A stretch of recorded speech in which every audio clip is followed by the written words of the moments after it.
Good morning students. आपण बघत आहोत graphical method solution of the simultaneous equations by graphical method. आता बघूया आपण second example.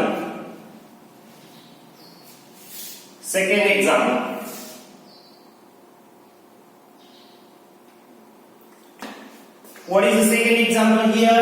3x minus y is equals to 2 and 2x minus y is equals to 3. This is the second example.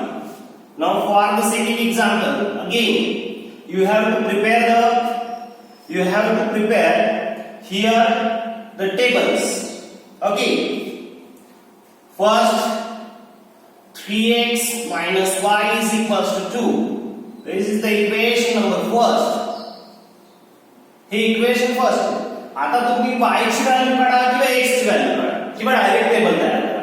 चला आता आपल्याला काय करायचं, आपण जर आपल्याला बघा डायरेक्ट व्हॅल्यू काढता येत नसतील तर काय करणार, तर त्यामध्ये एक एक व्हॅल्यू यात सबस्टिट्यूट करायची. लक्षात घ्या. जसं बघा put x is equals to 1 टाकलं तर काय येईल, x is equals to 1 टाकल्यावरती 3 into 1 minus y is equals to 2. आणि म्हणजेच 3 minus y is equals to 2. म्हणजेच minus y आता 3 तिकडे ट्रान्सफर केला तर 2 minus 3 होतो. minus y is equals to इकडे काय minus 1. You know the subtraction. minus 1. And therefore y is equals to what? 1 is here. Okay. मग x 1 टाकला तर y बनणार. तसंच आता 3 व्हॅल्यूज आपल्याला गरजेचे आहेत. किती व्हॅल्यू गरजेचे आहेत? 3 व्हॅल्यूज गरजेचे आहेत. आता put x is equals to टाका किंवा y is equals to टाका. Put x is equals to 2. x is equals to 2 यात टाकला तर काय 3 into 2 minus y is equals to 2. Here 6 minus y is equals to 2. Then minus y is equals to 2 minus 6. Means minus y is equals to minus 4 and therefore y is equals to what? 4. Means x ची value 2 असताना y किती आला? 4. Okay. Then put x is equals to y ची value टाकली तरी चालेल. y ची value टाकली तरी चालते.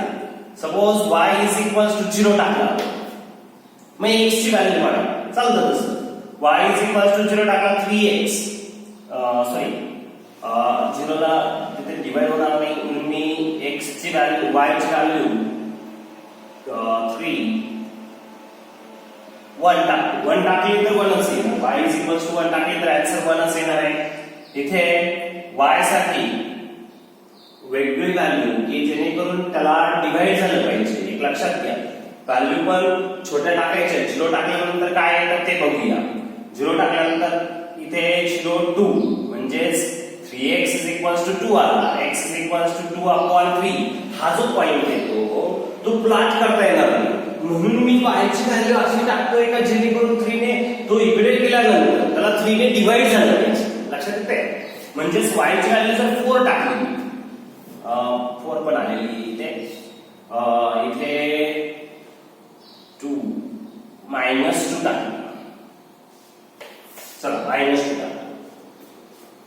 y ची व्हॅल्यू -2 टाकली तर काय बघूया. 3x minus -2 is equals to 2. Then 3x plus 2 is equals to 2. 3x is equals to 2 minus 2. 3x is equals to 0. Then x is equals to what? 0. आता अशा डिफरंट 3 व्हॅल्यूज छोट्या व्हॅल्यू टाकायच्या आणि तुम्ही तिघं व्हॅल्यू मिळवल्या. ओके. आता इथे जे मी केलं की y ची व्हॅल्यू 0 टाकली होती किंवा डिफरंट टाकली होती त्यावेळेस मला कॉम्बिनेशन मिळत नव्हतं. मी काय केलं, माइंड मध्ये ती व्हॅल्यू टाकून बघितली आणि त्याला 3 ने डिवाइड होतं का चेक केलं. त्यात इथे -2 टाकल्यावरती +2 होणार होता. तिकडे जाऊन तो सबट्रॅक्ट होऊन 0 होणार होता. 0 ला 3 डिवाइड होतं म्हणून ती व्हॅल्यू चालली. कळलं? हा. तर अशा पद्धतीने तुम्ही व्हॅल्यू काढू शकता. आता याचा टेबल तयार करायचा. याचा तुमचा टेबल तयार झाला काय? Therefore table. Here x, y, x comma y. Again, x is equals to 1, y is equals to 1. Then point A, 1 comma 1. X is equals to 2, y is equals to 4. x आणि y लक्षात घ्या b 2, 4. आता इथे y अगोदर टाकलेलं आहे आपण, तर y ची व्हॅल्यू आहे ते -2, x ची व्हॅल्यू 0. म्हणजे c काय 0, -2. बरोबर? हा मिळाला याचा टेबल. कोणता? फर्स्ट इक्वेशनचा. अशाच पद्धतीने आपल्याला सेकंड इक्वेशनचा टेबल तयार करायचा आहे. आता काय second equation? For 2x - y = 3. हे नंबर इक्वेशन नंबर सेकंड. आता हे जे सेकंड इक्वेशन आहे यासाठी आपण परत त्याच पद्धतीने सॉल्व्ह करू. इथे y ची किंमत काढून घेतली तरी चालते. बघा असं केलं आपण 2x y ला कोएफिशिएंट 1 आहे ना, मग आपण काय करूया 2x -3 तो 3 इकडे आणला किंवा असं करता येईल 2x = 3 + 1. देन 2x -3 तो 3 इकडे आणला तर काय येणार y मीन्स y ची व्हॅल्यू काय झाली 2x -3. आता तुम्हाला असं केल्यानंतर हे अशा व्हॅल्यूज काढण्याची गरज पडणार नाही. डायरेक्ट आपण टेबल तयार करू शकतो. डायरेक्ट टेबल तयार करता येईल आपल्याला, कारण माइंड मध्ये त्या व्हॅल्यू टाकून आपण इथे टेबल आपल्याला टेबल तयार करता येईल. बघा कसं x y and then x comma y. बघा x ची व्हॅल्यू टाकली 0, y ची व्हॅल्यू मिळाली -2. x ची व्हॅल्यू टाकली 2, 4 - 3 1. बरोबर? x ची व्हॅल्यू टाकली 3, 3 × 2 6, 6 - 3. 3 टाकली 3 × 3 किती झाले 6, 6 - 3 3. ओके, आणि म्हणजे पटकन व्हॅल्यू मिळाल्या की नाही. म्हणजेच तुम्ही ह्या प्रोसेसने जाऊ शकतात. या प्रोसेसने मी प्रोसेस सांगण्यासाठी या दोन्ही पार्ट सांगितले. लक्षात घ्या, ही प्रोसेस सांगण्यासाठी हे दोन्ही पार्ट सांगितले. तर तुम्ही काय करायचं, ह्या मेथडने गेले तरी चालेल, ह्या मेथडने गेले तरी चालेल. तुम्हाला जे सिंपल वाटतं त्याने चालेल. मग आता इथे काय करू शकता, इथे सुद्धा तुम्ही y इकडे घेतला असता, y ची किंमत काढून घेतली असती, पटकन व्हॅल्यू टाकली असते तरी आपल्याला व्हॅल्यू मिळाली असते. क्लियर? ओके, मग p 0, -3 q 2, 1 r 3, 3.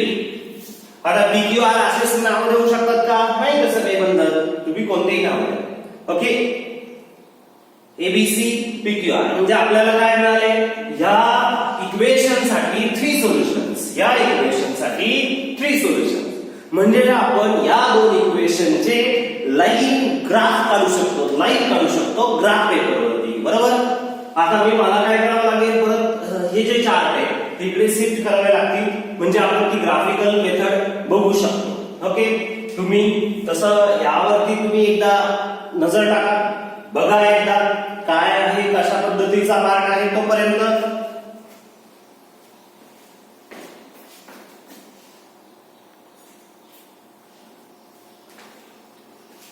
तर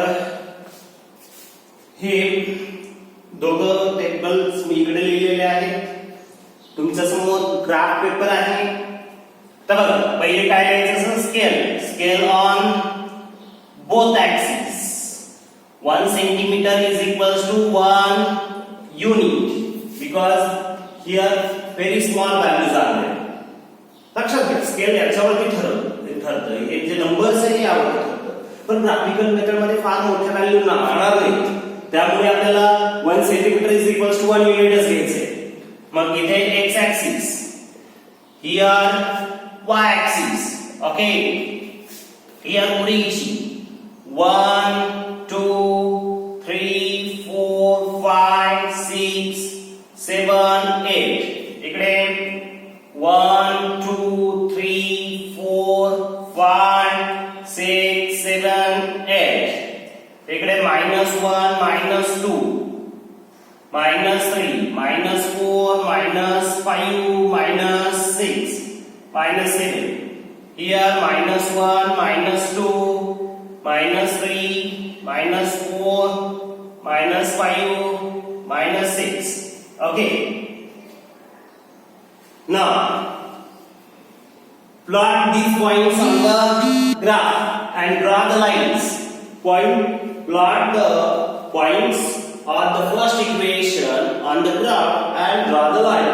Now first point, 1, 1, here. Then 2, 4, 2, 4. Here is the point. Then 0, -2. 0, -2. Here is the point. This is the point A, B, and here is C. Okay. पहिले letter मध्ये लिहून घ्यायचे. Then draw the line. Draw the line passing through these points. You have to draw the line by using the scale. तुम्ही scale घ्या आणि स्केलने ती line draw करा. You can draw the line such that. Then next plot the points of this equation 0, -3, 2, 1, 3, 3. 0, -3. First 0, -3 means 0 on x-axis and -3 on the y-axis. That is here. A is the point. Means P.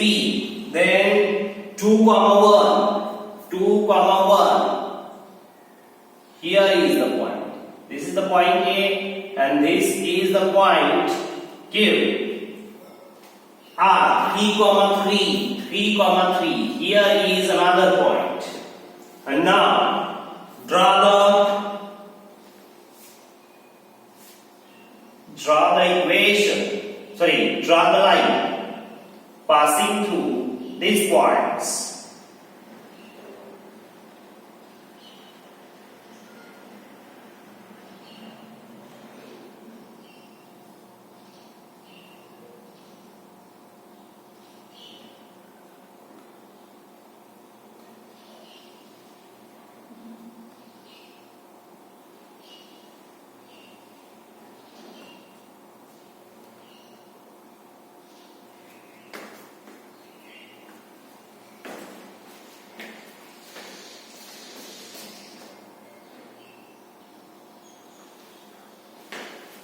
Now this is the point of intersection.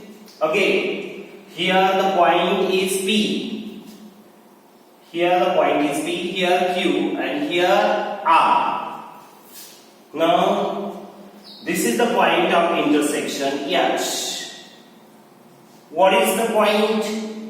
X-axis. On the x-axis there is -1, and on the y-axis there is -5. Okay, this is the point of intersection. Also you have to write here 0, -3, Q point 2, 1, R 3, 3. Here A 1, 1, B 2, 4,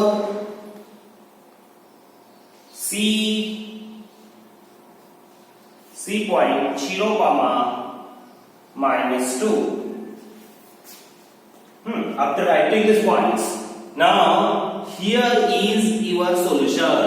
हे आपलं solution आहे. लक्षात आलं? आता ह्या solution मध्ये हे आपलं सोल्युशन परफेक्ट आहे की नाहीये याचं पण मी टेक्निक सांगतो तुम्हाला. पहिले बघा सोल्युशन काय मिळालं -5, -1, म्हणजे या दोन लाईन कुठे इंटरसेक्ट झाल्या? या पॉइंटवर. मग तो पॉइंट कोणता आहे? -1, -5. ओके, मग इथे आपण सोल्युशन लिहिणार आहोत. Solution x, y is equals to -1, -5. Okay, that is x is equals to -1 and y is equals to -5. इकडे पण तुम्ही लिहून टाका from graph solution. काय आलं h -1, -5. Therefore x, y is equals to -1, -5. Means x is equals to -1 and y is equals to -5. आता आपलं आलेलं सोल्युशन बरोबर आहे का चुकीचं आहे? तर काय करायचं, हे दोघं पॉइंट घ्यायचे x आणि y, हे यात टाकायचे, या लाईनच्या इक्वेशन मध्ये टाकायचे आणि या दोघांनी ते सॅटिस्फाय होतात का चेक करायचं. मग आता पहिले या लाईन मध्ये टाकूया आपण, म्हणजे 3x - y 2 मध्ये x ची व्हॅल्यू -1 टाकली, म्हणजे 3 × -1 मायनस y ची व्हॅल्यू किती टाकली -5, म्हणजेच काय आलं बघा -3 आणि +5. -3 + 5 किती होतो 2. बरोबर. RHS निकाला हे आपल्या माइंड मध्ये टाकून आपण चेक करून घ्या, म्हणजेच याच्यासाठी तर सॅटिस्फाय झालं, या इक्वेशन साठी, ह्या इक्वेशन साठी सॅटिस्फाय होतं का चेक करा. मी x ची व्हॅल्यू -1 टाकली यामध्ये, 2 × -1 बरोबर, आणि y ची व्हॅल्यू किती टाकली -5. आता -2 सॉरी मायनस and -5 here -2 + 5 -2 + 5 पुन्हा सबट्रॅक्शन and answer is 3. म्हणजेच याही इक्वेशननी या दोन व्हॅल्यू सॅटिस्फाय करतात, म्हणजे हे इक्वेशन या दोन व्हॅल्यू सॅटिस्फाय करतात. त्यामुळे आपण काय सांगू शकतो, आवर आन्सर इज करेक्ट. म्हणजे असं आपला आन्सर करेक्ट आहे की रॉंग आहे हे पण आपण ठरवू शकतो. तर तुम्हाला अशा पद्धतीची प्रॅक्टिस करायची आहे. अजून एक एक्झाम्पल मी इथे सॉल्व्ह करून घेणार आहे, तुम्हाला ते पण बघायचं आहे. हे आता तुम्ही प्रॅक्टिस करा, हेच एक्झाम्पल परत प्रॅक्टिस करा. अजून एक एक्झाम्पल मी प्रॅक्टिस करून घेतो, इथे तुम्हाला सॉल्व्ह करून दाखवतो. नंतर तुम्हाला एक्सरसाइज नंबर 1.2 तुम्हाला घरी सॉल्व्ह करायची आहे ग्राफिकल मेथडनी. Clear? Good bye. Next example next video मध्ये तुम्ही बघू शकता. हे सगळे व्हिडिओ तुम्ही व्यवस्थित ऑब्झर्व करा. त्याचबरोबर तुम्हाला काय करायचंय, तर केवळ व्हिडिओ ऑब्झर्व करायचे नाहीये, तर त्याबरोबर तुम्हाला तुमचा स्टडी पण स्टार्ट करायचा आहे. आपलं चॅनल सबस्क्राईब करा आणि इतरही मुलांना तुम्ही ह्या लिंक शेअर करू शकता.